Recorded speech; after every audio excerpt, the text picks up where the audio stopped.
All right, this morning we're back in Exodus. Go ahead and turn there. Exodus chapter 2. And the title of this morning's message is Pharaoh, Moses, You and Jesus. Pharaoh, Moses, You and Jesus. So our Exodus study has been really good for me. I don't know if you're enjoying it. Doesn't really matter. I'm enjoying it a lot. And this is my job, and I get to get up here and say whatever it is that's on my mind every week. So I'm thankful for that. Learning lots of things about my Creator and seeing how big He is and how sovereign He is and how great He is, and learning lots of things about myself and what it means to be rescued by Him, to be redeemed by Him, to be liberated by Him.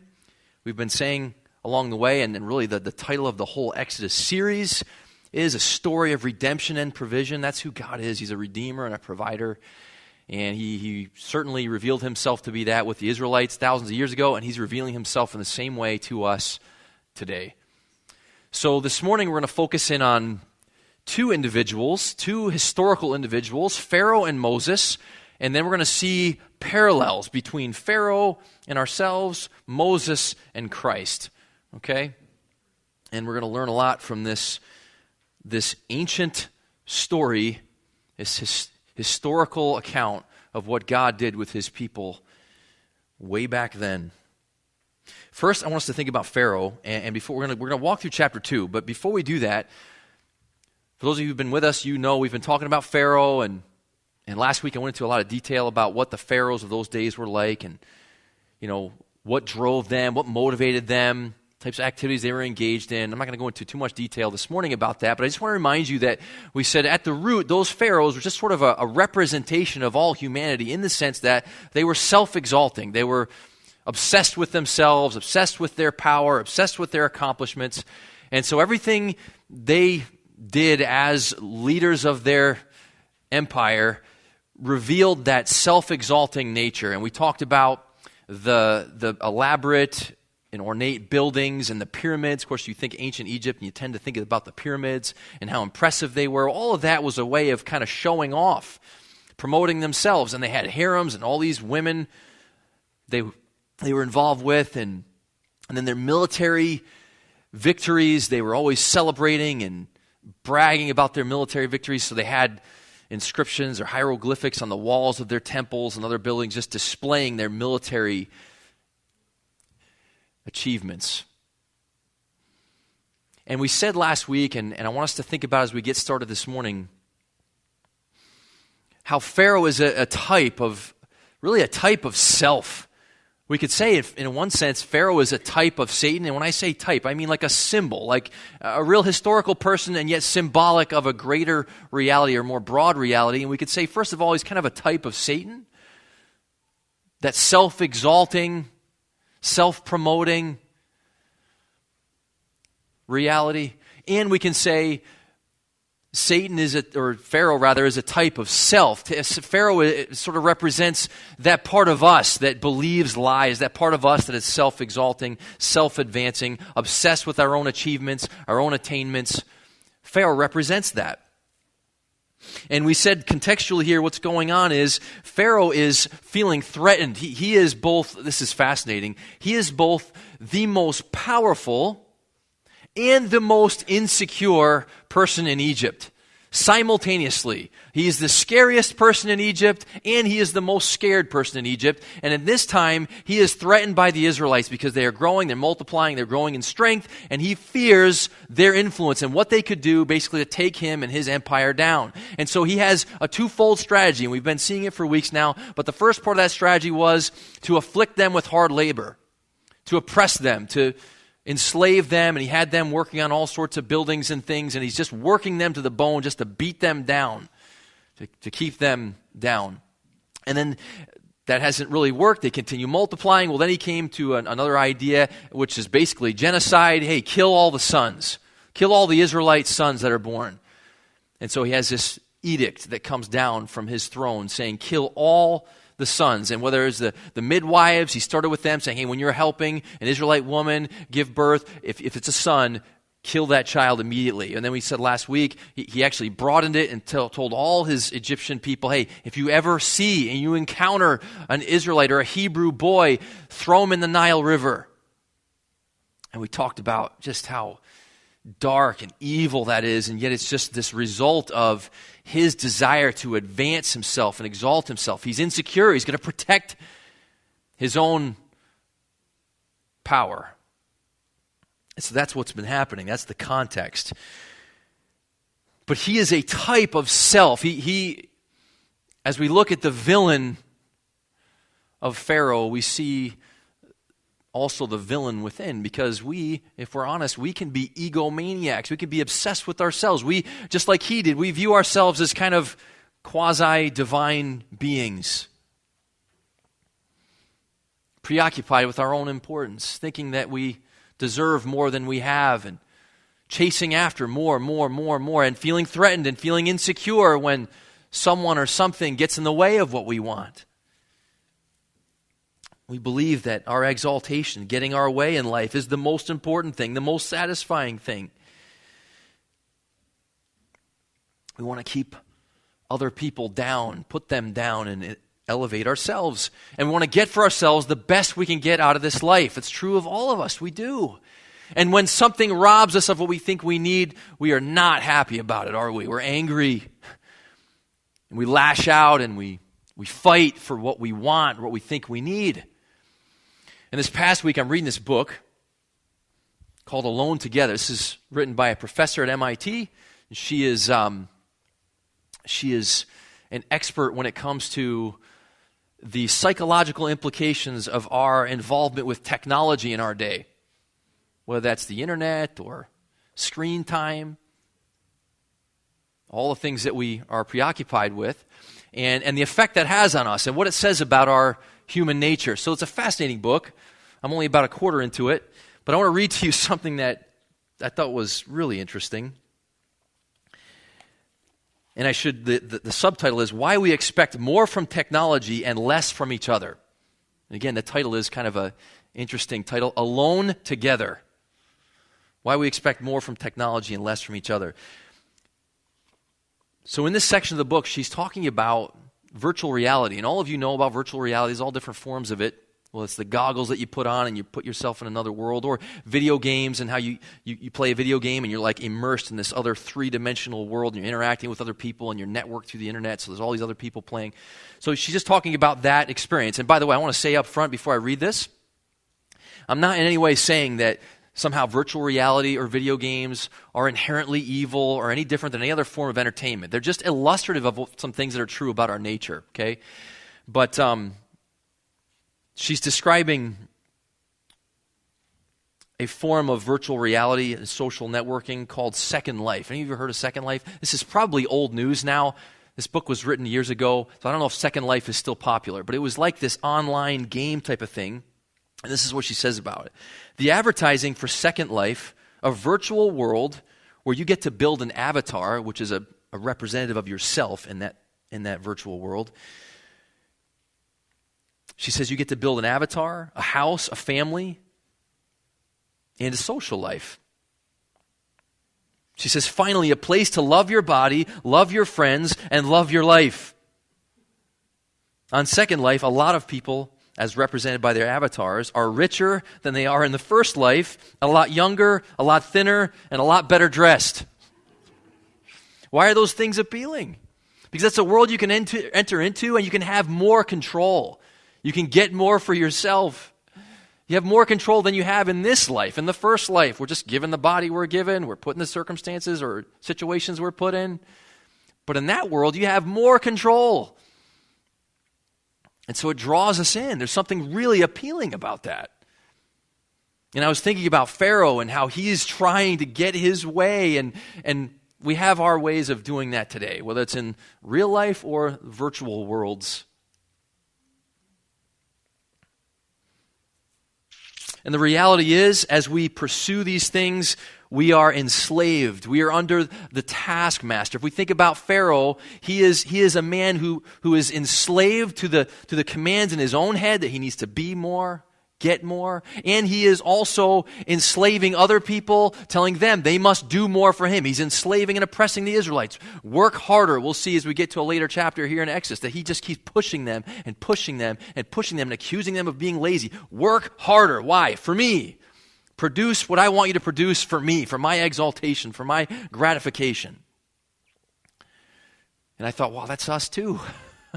We have that inner voice that says, Jeff, you need to do more, accomplish more, be better, be bigger, be more impressive. And here's how you go about it.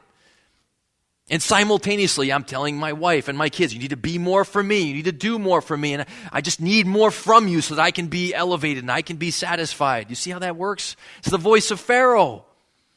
It's the voice of Satan. It's the voice of self.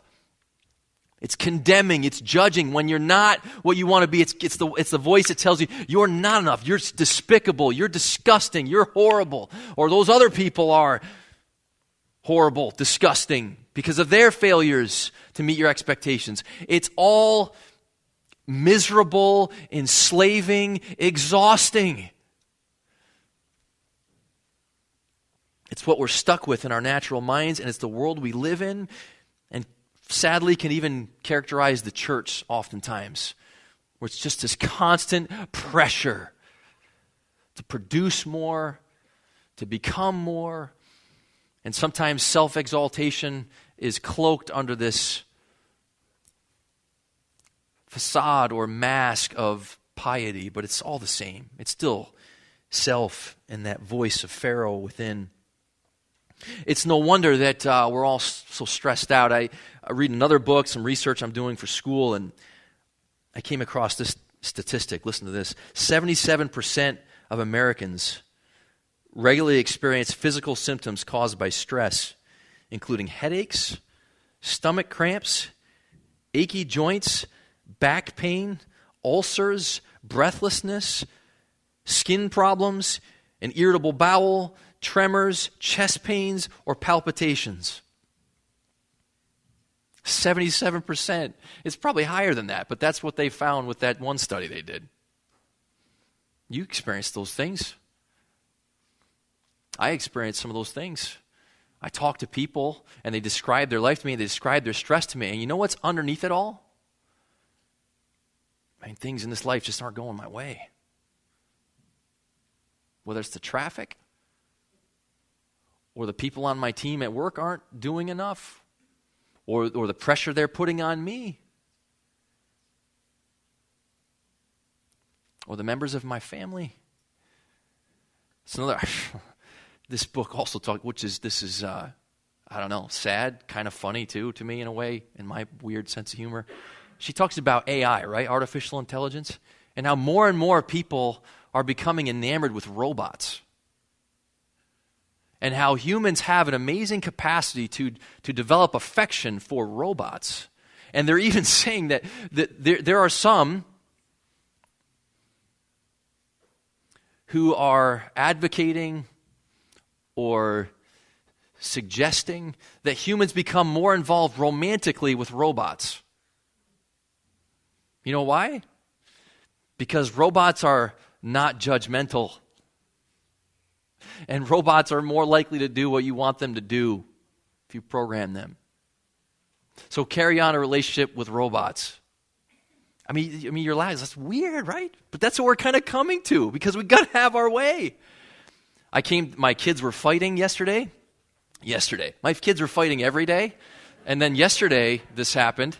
I came downstairs. They're fighting over Legos, their little Lego kingdoms. And it's the nice girl Lego Friends, which sounds so nice until it becomes carnage, right, in your living room. But it's the Friends series of Lego toys. And I said, kids, if you don't shape up, I'm going to trade all of you in for robots. I've been hearing about these robots. They sound kind of good. Look, this is what we have. Why? Why is that even a thing? Why are we even developing robots to interact with on a relational level? Because we want to control our world. It offers something to us or dangles something before us that we think we need to have. And it's really all enslaving and exhausting. And I think the more we become involved with, and even I I would guess, and I'm thinking back to some people I've talked to who just are immersed in virtual reality, where they want to spend their whole lives in the virtual world because it's better, and yet there's this plaguing sense of guilt, and there's something that they just feel dehumanized by it all, which is a fascinating combination. It speaks to our root issue. It speaks to what's really true of us. It speaks to our need for God. It speaks to our need for rescue. It speaks to our inherent enslavement and our need for a God who comes for us. So now we're going to think about this, okay? If we looked at Pharaoh and we see how he is a type of self, he's a symbol of self in a way, we're prepared to see Moses, the deliverer, who points us to Jesus. So Exodus 2, now we're going to get into chapter 2. That was all intro, okay? Exodus 2, did someone just groan? Oh, it's going to be good, I promise. We're just getting to the good stuff. Exodus 2, I'm going to read it to you, and I'm going to explain some things along the way. We're just going to walk through this story. And we're going to consider God's sovereignty, and behind God's sovereignty, God's delivering, rescuing heart coming after his people to set them free from themselves and the tyranny of the inner Pharaoh and the tyranny, in their case, of the actual Pharaoh, okay?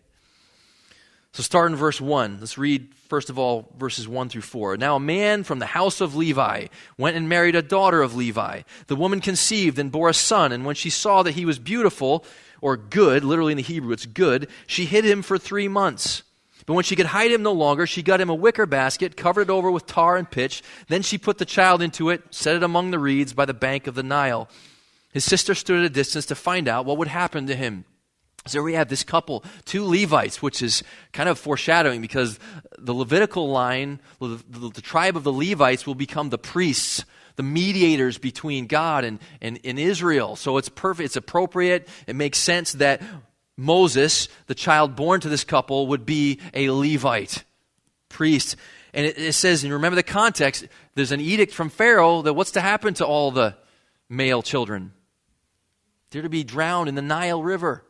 And the parents are afraid. They conceived the son, but they're afraid, so they hid him for 3 months. But verse 3, when she could hide him no longer, she got a wicker basket, covered it with tar and pitch, put the child into it, set it among the reeds by the bank of the Nile. Now, that is a little bit odd. What does that mean? Why would she do that? Why would you put your child out there? Well, think about it. For 3 months, she and her husband have been protecting this child, hiding this child.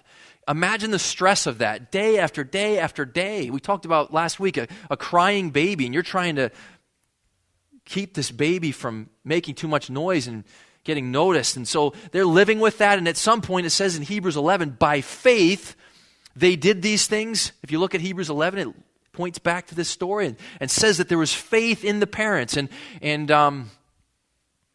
what that means is at some level they must have realized, we're in a hopeless situation here. We really need God to come through for us. We can't live with the burden any longer of trying to keep this child alive, and so we offer him up. And they put him in this little basket and put it there in the Nile, and then send the sister, Miriam, to watch and to see what happens. Now this is fascinating too. Commentators believe Miriam, based on the Hebrew term here, that Miriam was probably anywhere from 7 or 8 years old to young teenager, maybe 14, 15 years old. Probably more likely young teenager. And she's watching. Maybe they knew that Pharaoh's daughter would come down and it was like a royal bathing place. Maybe they knew that and they hoped that perhaps something would happen. I don't know what they were thinking. But on some level, based on Hebrews 11, they must have been thinking, God, we need you to come through for us.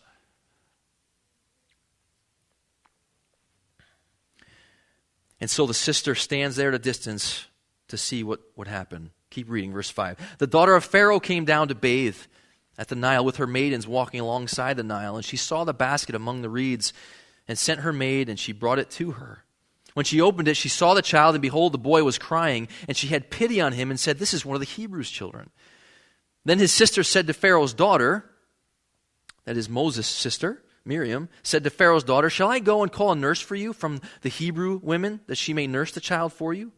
Pharaoh's daughter said to her, go ahead. So the girl went and called the child's mother. Then Pharaoh's daughter said to her, "Take this child away and nurse him for me, and I will give you your wages." So the woman took the child and nursed him.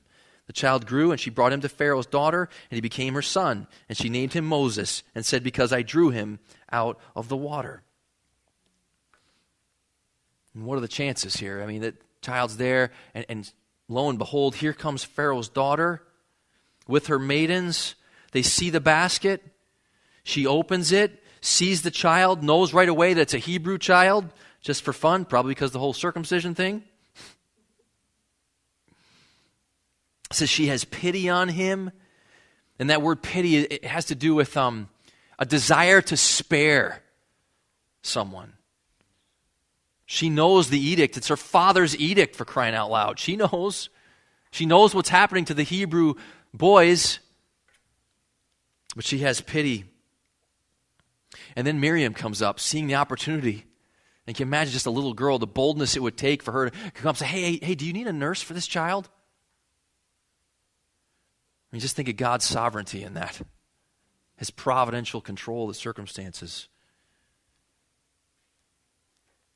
And Pharaoh's daughter agrees. Go ahead. So the girl went, called the child's mother. So Moses, let's think about this. Moses and his mother are reunited. How gracious is that of God for this child now to be nursed by his own mother and to be paid wages as bonus.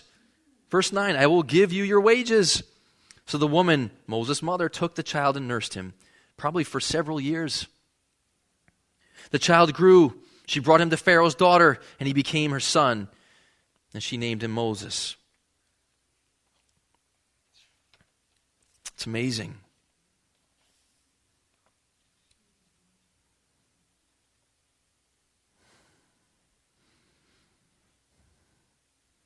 And why you think about this, she brings the child home, okay?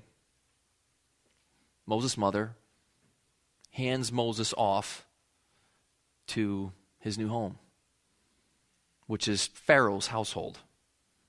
They're with Pharaoh's daughter. So just think with me for a minute. What's Pharaoh's edict again? Kill all the Hebrew sons. And now his daughter has just brought in a little Hebrew boy. What's going through his mind? Here's what I think. As a dad with 3 daughters, here's what I think is going through his mind. She's probably saying something like, Dad, can I keep him? And he's saying, what's one Hebrew kid? I mean, how much damage can one? Okay, we spare this one kid. Isn't that kind of ironic?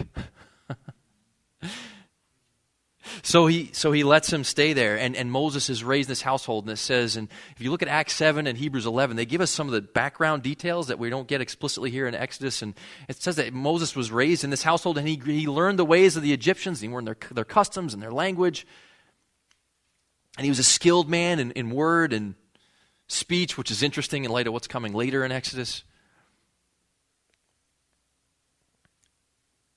So he's there in Pharaoh's household. But look where the story goes next. Verse 11. Now it came about in those days when Moses had grown up that he went out to his brethren and looked on their hard labors, and he saw an Egyptian beating a Hebrew, one of his brethren. So he looked this way and that, and when he saw there was no one around, he struck down the Egyptian and hit him in the sand. He went out the next day, and behold, 2 Hebrews were fighting with each other, and he said to the offender, "Why are you striking your companion?" But he said, "Who made you a prince or a judge over us? Are you intending to kill me as you killed the Egyptian?" Then Moses was afraid and said, "Surely the matter has become known." So think about this. Moses is raised in Pharaoh's household. He learns all their ways, and he's filthy rich. And yet somewhere within him, there's a sense of faith, the sense of understanding of who God is, and a sense of kinship with the Israelites, with the Hebrews, his people. And he starts to care. And he's approaching 40 years old at this point. I mean, he's a grown man. And he looked on their hard labors. He had mercy. He cared about the affliction of his people. And so he acts. He kills this Egyptian. He's acting, this is fascinating, he's acting as a deliverer already. Maybe he had this sense that that's what his purpose was. I don't know. But he kills this Egyptian in defense of his fellow Hebrew.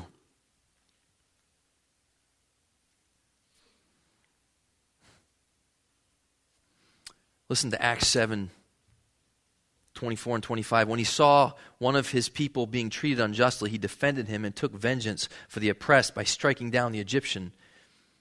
And then notice what it says next. And he supposed that his brethren understood that God was granting them deliverance through him, but they did not understand. That's why when he goes to interact or intervene there when there's the two Hebrews fighting, like, hey, who are you? Who made you a prince? I mean, where do you come from? What gives you this authority? And they rejected him. Isn't that interesting? He's trying to help them out, and they reject him.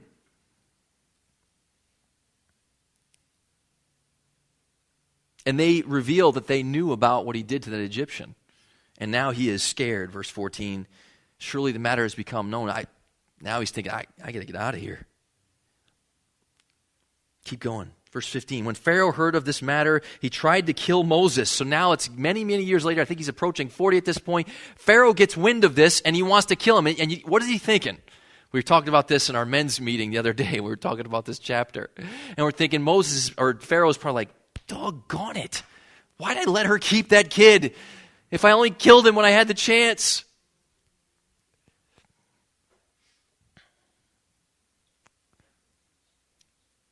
Moses fled from the presence of Pharaoh, settled in the land of Midian, and sat down by a well. Now the priests of Midian had 7 daughters, and they came to draw water and filled the troughs to water their father's flock. Then the shepherds came and drove them away, but Moses stood up and helped them and watered their flock. What a nice guy. When they came to Reuel, their father, he said, why have you come back so soon today? So they said, an Egyptian delivered us from the hand of the shepherds. So they interpret or they believe Moses to be an Egyptian, even though he's not. That's what they thought. An Egyptian delivered us from the hand of the shepherds, and what is more, he even drew water for us and watered the flock. And I love this too. Let's look what the father says. He said to his daughters, where is he then? Why is it that you have left the man behind? Invite him here to have something to eat. At least give the guy a meal, for crying out loud. He helped you out. So the ladies are there. They want to have some water for the flock, and these shepherds drive them away. The shepherds want the water first for their own sheep. They drive these women away, and here comes Moses to defend them and say, no, they're going to get their water first. And what a guy. And so when they come back, these ladies, to report to their father what had happened, he said, hey, why don't you give this, at least you can offer this guy a meal. Are you clueless? And notice what happens then. Verse 21, Moses was willing to dwell with the man, that is the father, and he gave his daughter Zipporah to Moses, which we said was also fun. It's kind of like, hey, what's your name again? Moses? Oh, cool. Hey, I got this daughter right here. She's all yours. I can't imagine that, but I don't know. I guess that's what was done in those days. I think Greg pointed out, hey, you had like 6 other daughters, so whatever. You got to get them out of there somehow. Marry them off. Then she gave birth to a son, and he named him Gershom, for he said, I have been a sojourner in a foreign land. I mean, all these details are so significant. He has his son, names him Gershom, for I am a sojourner in a foreign land. How does Moses view himself? He views himself as an outsider, a man who's constantly sort of on the out. He doesn't have a home. He's a sojourner. He's a foreigner. He's an alien. And I'm guessing, and maybe reading between the lines here, but I'm guessing he wasn't seeing that as a positive at this point. I remember he had to flee from Egypt. He was rejected by the Hebrews. I mean, he's probably thinking, this is what my life has come to. Guessing probably a negative in his mind, even though from God's perspective, that's a positive. And we'll see even more in just a moment how positive that is. Let's just finish the story here. Verse 23 through 25, and this is where it gets really good. This is kind of like the hinge, okay? Now it came about in the course of those many days that the king of Egypt died. So that particular Pharaoh died. And the sons of Israel sighed because of the bondage, and they cried out, and their cry for help because of their bondage rose up to God. So God heard their groaning, and God remembered his covenant with Abraham, Isaac, and Jacob. God saw the sons of Israel, and God took notice of them. I mean, it says this in emphatic ways, 2 different realities that are side by side here. First of all, the Israelites are suffering. They cried out. They're burdened. They're dying on the inside. At this point, they've lived under decades of oppression. I mean, a lot of time has gone by. A lot of time From Exodus 1 to now, many, many decades have gone by, and they've been living in slavery. They went from prospering, flourishing. They had freedom in Egypt. Their crops were growing, and their flocks were growing, and everything was fantastic. And then the new Pharaoh rose up who didn't know Joseph, and he starts oppressing them, and that goes on. Year after year after year after year after year. One commentator said this: a whole new generation grew from the expectancy of youth to the disappointment of old age while Moses was in Midian, and God seemed to do nothing about it. They were born into slavery, they grew up in slavery, they moved towards death in slavery, and the days of darkness still continued. They're still enslaved. It goes on and on and on and on. And can I just stop here for 1 minute? I talk to people, and you maybe feel it. God, why do you take so long? Day after day after day, year after year, and here we are still stuck. I'm in the same place. Often we're blind to what God is up to. We don't see that He's behind the scenes and He's got good plans and He's doing good things. And here it reveals the heart of God. So they're complaining, they're crying out, they're begging at this point for help because of the bondage they're in, because of the oppression. And it says God heard their groaning. He remembered His covenant. He saw them. He took notice of them. He knew them. And that word knew is literally like a relational intimacy. He cared about them and their plight. Had compassion for them. And He's going to come and set them free. And all this that's happening with Moses is preparing for deliverance, isn't it? From the fact that Moses was spared, raised in Pharaoh's household, escapes Pharaoh's household, is provided with a place of refuge here in Midian, now has a wife and a family. And God's working and preparing, and time has gone by, but God has a perfect plan, perfect timing for all that. It's amazing. And it's all pointing toward this end. Here it is, okay? The deliverance of God's people, the liberation of God's people. So we've talked about Moses, we've talked about Pharaoh, we've talked about ourselves, we've talked about Moses. And now we're going to talk about Jesus. Jesus, the greater Moses. Just listen to the parallels here and be amazed by the harmonization or the consistency of this book and its message and the brilliance of how God wrote His revelation of Himself. Listen to the parallels. Jesus, too, threatened at birth. That time not by Pharaoh, but by Herod. Another egomaniac ruler, threatened at birth, then hidden in Egypt. He was an outsider living as a sojourner in a foreign land. He came to His own, and His own received Him not. He was a mediator for His people, a deliverer for the enslaved and oppressed. He was prince, judge, and yet was rejected, just like Moses was rejected. Listen, Jesus is the outsider who comes from heaven to the Egypt of this world, the dry, desolate, barren wasteland of this world, to save His enslaved people who are struggling and straining and stressing in order to survive. He is rejected and yet successful. In fact, God uses the rejection of Jesus to bring about the salvation of His people. He's the greater Moses. Read earlier, Hebrews 13. Mikkel read it in the service. Hebrews 13, 12 through 14. Therefore, Jesus also, that He might sanctify the people through His own blood, suffered outside the gate. So let us go out to Him outside the camp, bearing His reproach. For we do not have a lasting city, but we are seeking the city which is to come.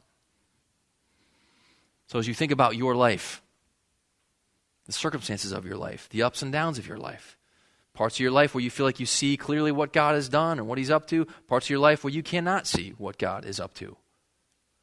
Think of all of that. Are there ways in which you feel like an outsider? If you're seeing things clearly, you should. You should feel like an outsider.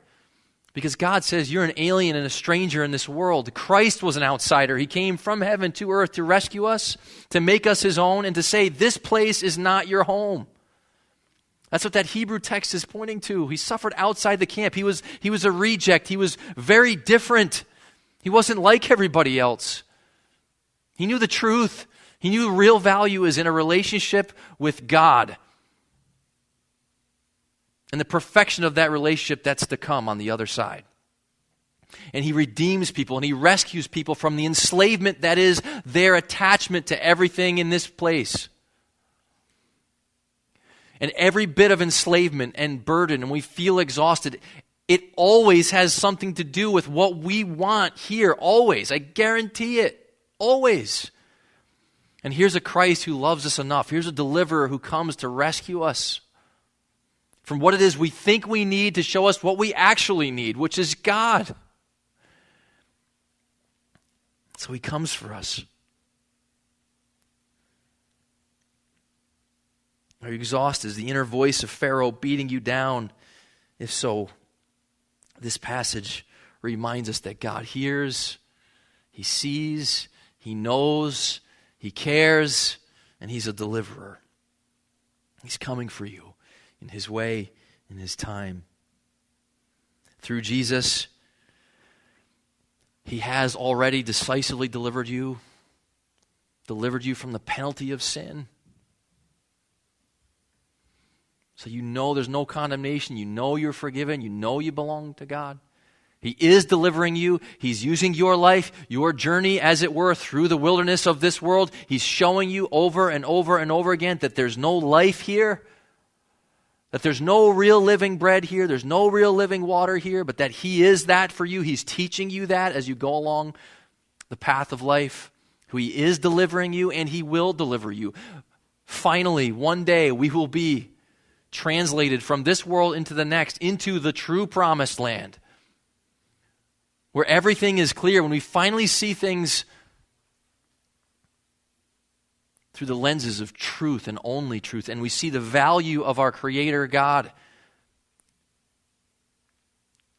and we experience the richness, the infinite satisfaction and freedom of that relationship with him. That's what's coming.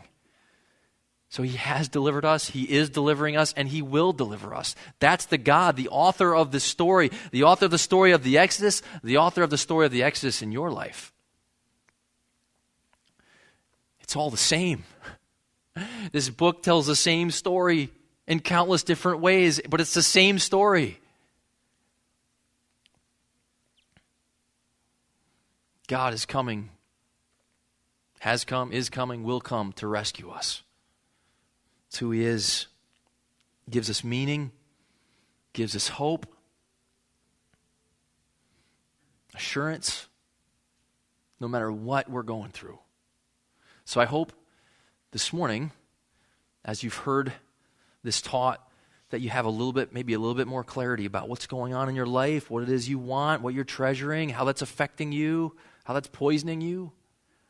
And I hope you've been pointed clearly to Jesus as the deliverer, as the greater Moses, sent by God, protected by God,